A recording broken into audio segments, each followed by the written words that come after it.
hipertensión portal. El 50% de estos 2 años ya tienen hipertensión portal. ¿Por qué? Porque es una enfermedad agresiva. Los valores de transaminasa son persistentemente altos. La sobrevida post-trasplante hepático de 5 años es de 80%. ¿Por qué? Porque le damos inmunosupresor, ¿sí? Pero igual en algún momento va a hacer daño hepático. ¿Cuáles son los factores predictivos que tienen que tener presente para hablar de enfermedad severa?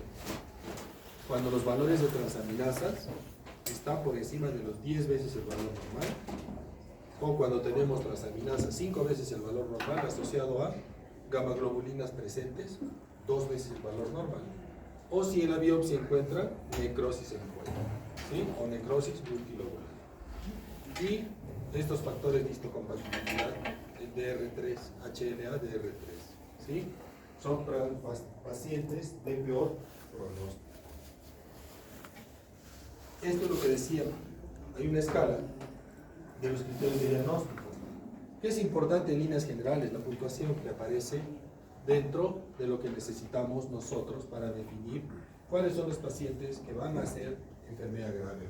Y siempre hay que excluir algunos datos, ¿no? Que no haya consumo de alcohol, que no haya enfermedades preexistentes, que no haya enfermedades de depósito, como la enfermedad de Wilson o la enfermedad del depósito de hierro, ¿no? La hemocromatosis. Ahí están los diagnósticos diferenciales: enfermedades de depósito, deficiencia de alfa-1-antitrypsina, Wilson, hemocromatosis, cuadros virales de fondo siempre tengan presente, y consumos de drogas. La nitrofurantoína es un medicamento de uso frecuente en infecciones urinarias en nuestro medio y puede ser un desencadenante o puede causar una hepatitis aguda por medicación, una hepatitis tóxica. Alfa-metildopa, ¿sí? La isoniazida, miren ustedes, también está ahí como posibilidad de hepatitis tóxica, ¿sí? Y la biopsia, básicamente, es importante para determinar el diagnóstico, la severidad de la enfermedad y determinar si vamos a usar o no tratamiento. Y siempre diferenciar si hay una enfermedad de superposición asociada, ¿no? Si este paciente es lúpico, tiene transaminasas altas, lo más probable es que sea una hepatitis autoinmune, ¿no? Asociado a un lupus, ¿no? La biopsia, como han dicho, básicamente los hallazgos de la infiltración que se ve como las imágenes en roseta que describen la literatura, y los autoanticuerpos que han mencionado, ¿no? El ANA, el asma y el anti-LKM1 son los que utilizamos para determinar básicamente el diagnóstico, ¿sí? Los nuevos que no son de uso común, la antiactina, por ejemplo, se puede utilizar, pero principalmente usamos los de arriba: ANA, asma y anti-LKM. ¿Para qué nos sirve el ANA? Básicamente para determinar los tipos, básicamente diferenciar los tipos de hepatitis que podamos tener, ¿no? Pero básicamente va a estar presente en la hepatitis autoinmune en casi el 70% de los pacientes y superpuesto con el asma casi el 50% de los pacientes. ¿Ya? ¿Qué más? El asma solo va a estar presente en el 87% de los casos. O sea, básicamente si encontramos los dos presentes, tenemos diagnóstico de hepatitis autoinmune. Y el anti-LKM1 básicamente se utiliza cuando tenemos un ANA y un asma negativo. Este es un grupo especial, ¿sí?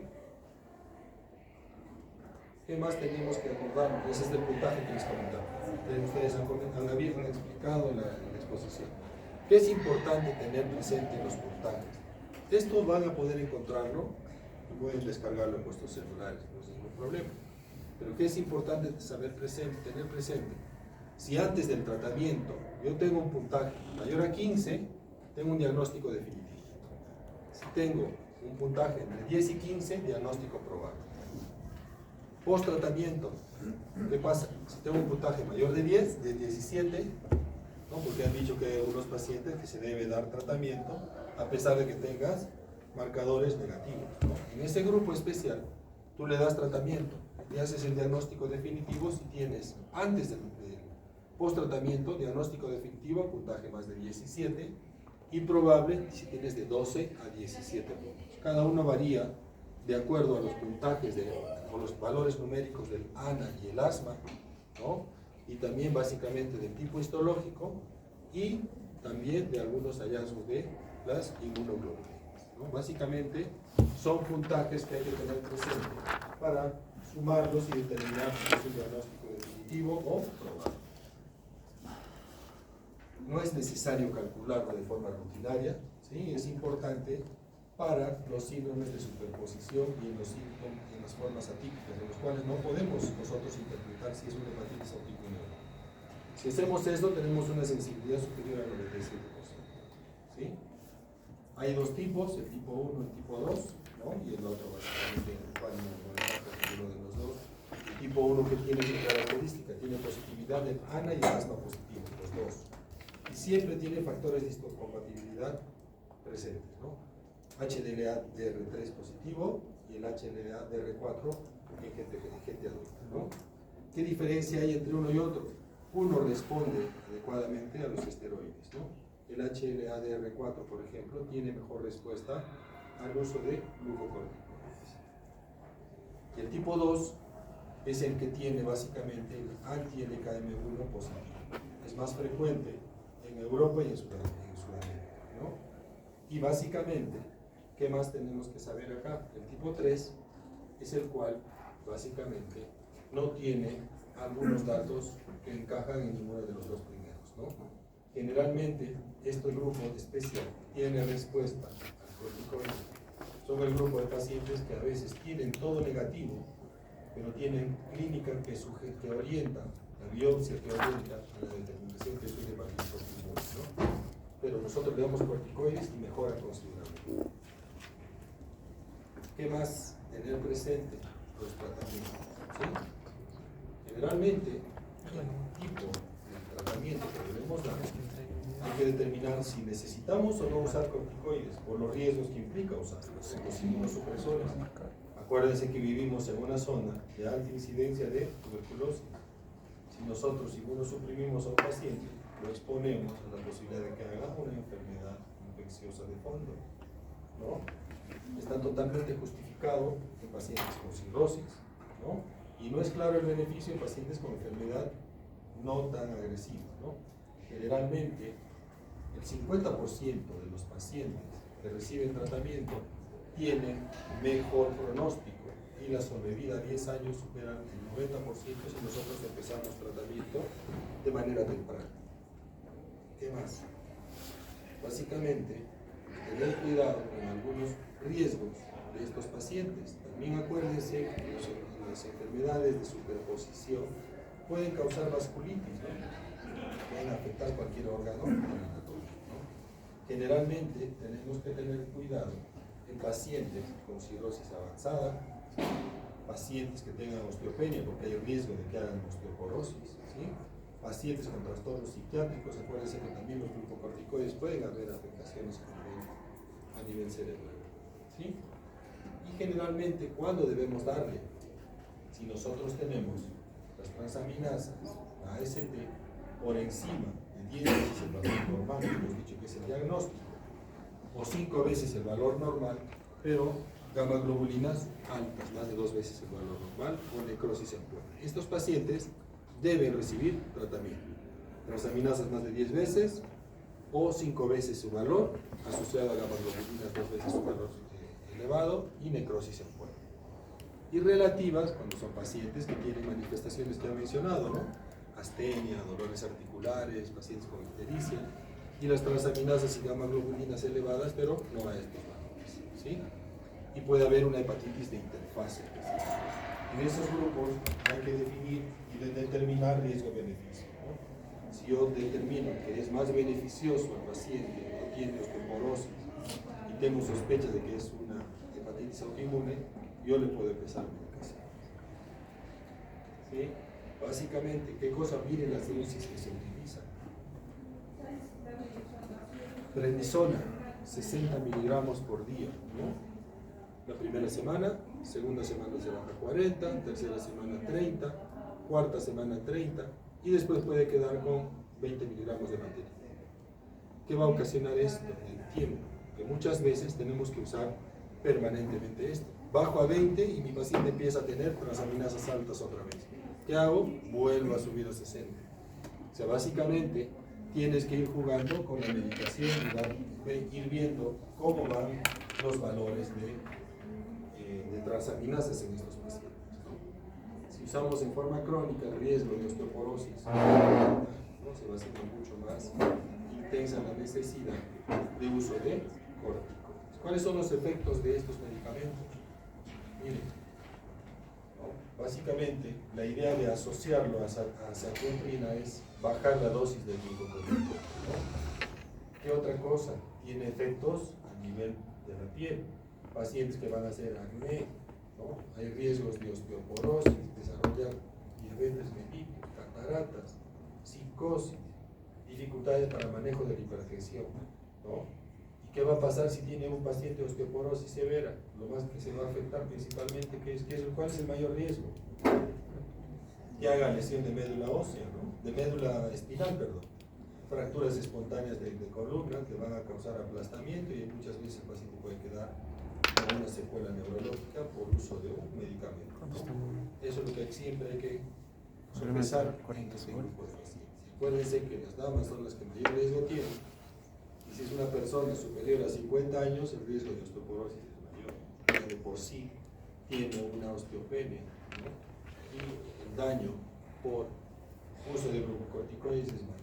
La azathioprina que puede ocasionar colestasis, afectaciones de la enfermedad veno-oclusiva, que puede ocasionar pancreatitis, miren, alteraciones o inmunosupresión de la médula ósea, y básicamente puede haber rash o afectaciones de alergia, ¿no?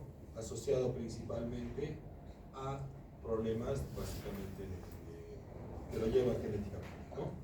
Pero sí puede ocasionar daños los medicamentos de por sí. Daño oncogénico, 5% de los pacientes, ¿no? Malignidad extrahepática con tratamiento por encima de los 42 años. Pacientes inmunosupresos tienen riesgo también de ser cáncer. Después de 10 años, baja el 3%, ¿no? Y básicamente 1.4 veces mayor de riesgo asociado a la posibilidad de cáncer, con respecto a las personas que no usan tratamiento, ¿sí? No tiene predominancia por algún cáncer en especial, pero básicamente la inmunosupresión puede predisponer a la formación de patología. ¿Qué otra cosa va a ocasionar? Daños oculares, ¿no? Cataratas, osteoporosis. ¿Qué debemos hacer con estos pacientes? Hacerles sus densitometrías anuales, darles suplementos de vitamina D, ¿no? Podemos dar suplementos de estrógenos, ¿no? Para que pueda absorber adecuadamente el calcio que le podamos dar adicional. Y básicamente siempre controlar a estos pacientes, ¿no? Nuevas terapias, el tacrolimus, por ejemplo, ciclofosfamida, ¿no?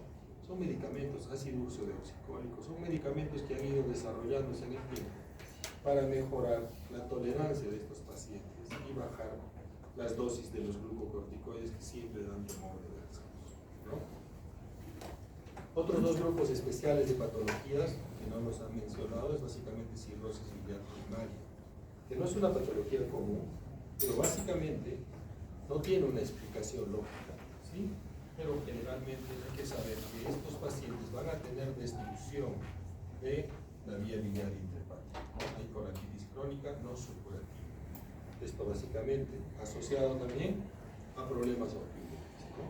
Miren la prevalencia, casi 4 por 100.000 habitantes, y son una causa de cirrosis en el 2% de los pacientes.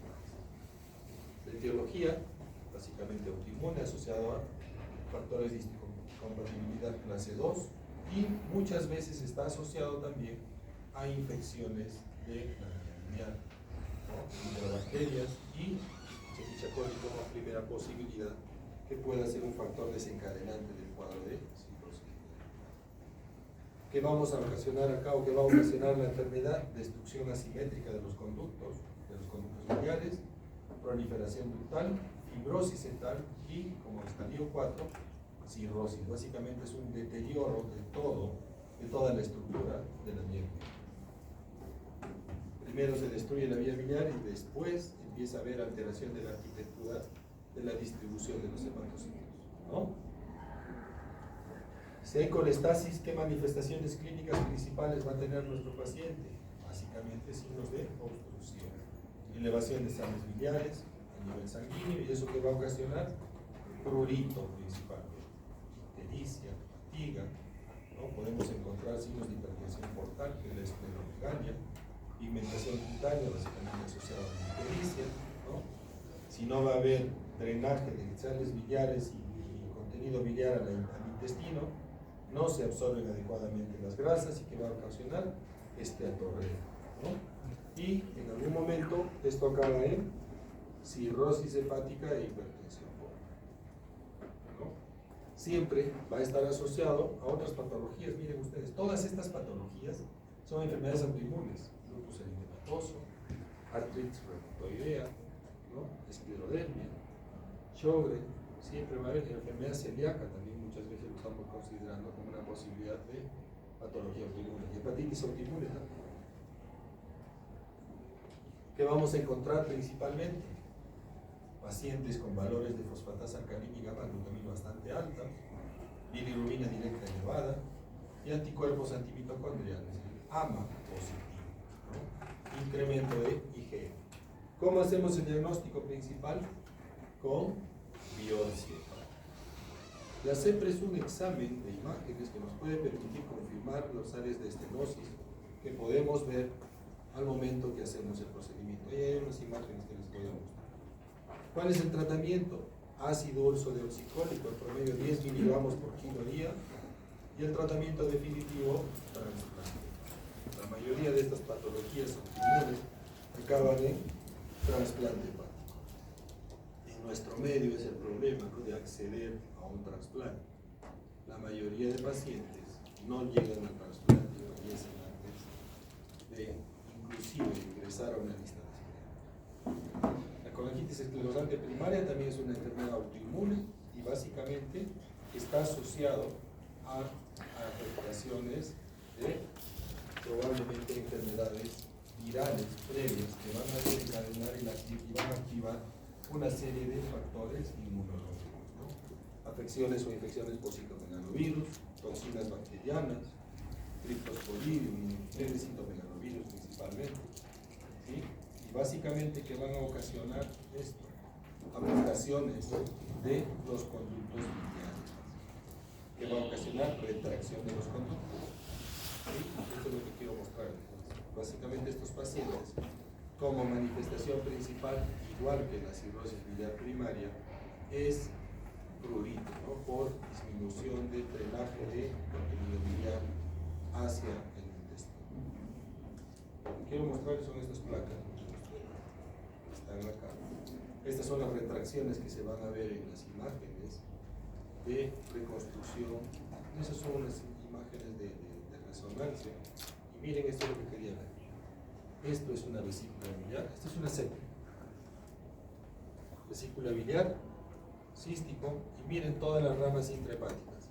Áreas delgadas con dilataciones segmentarias saculares de la vía biliar intrahepática, ¿no? ¿Esto qué va a ocasionar? Retención de bilis, colestasis y probablemente formación de cálculos en esta parte central donde está bastante dilatada la vía, ¿no? Ahí hay otra imagen. Afecta tanto las ramas intrahepáticas como las extrahepáticas. Es un paciente que lo ha operado de la vesícula, ¿no? Y miren cómo está todo el coredo.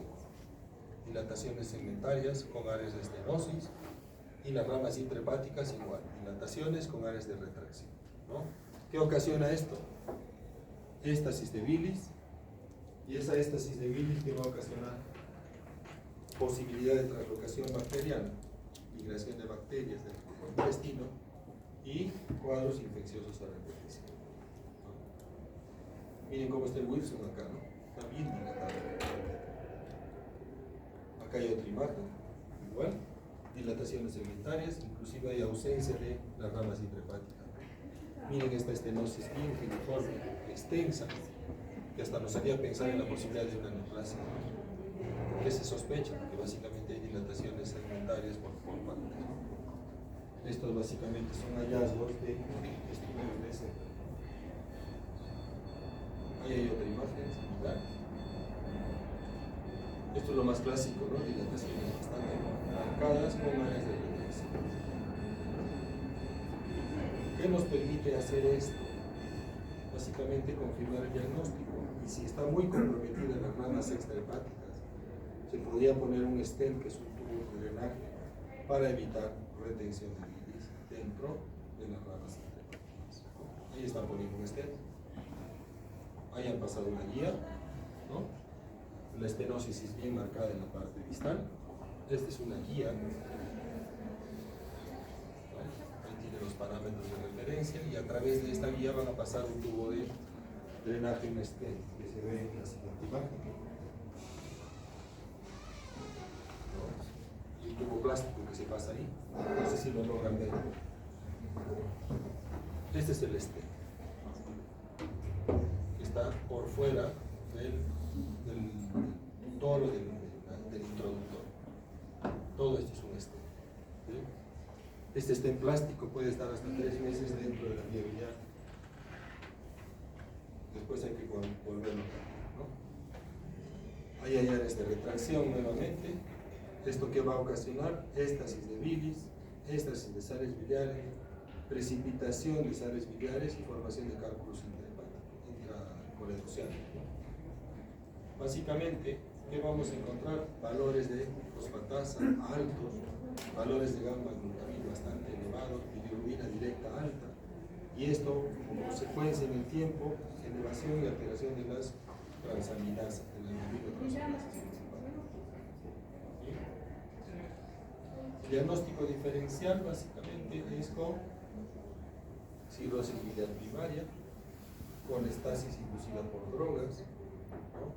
Lipopenia idiopática, pacientes con síndrome de inmunodeficiencia adquirida también pueden hacer patologías similares, infecciones por virus, linfoma, varias patologías que pueden dar síntomas similares, ¿no? Por compresión de la vía biliar y compromiso de las ramas biliares, ¿no? Los anticuerpos siempre van a estar presentes, ¿no? Antinucleares casi en el 75% de los pacientes. Y básicamente ahí podríamos hacer el diagnóstico de colangitis esclerosante. ¿Qué más tenemos que saber?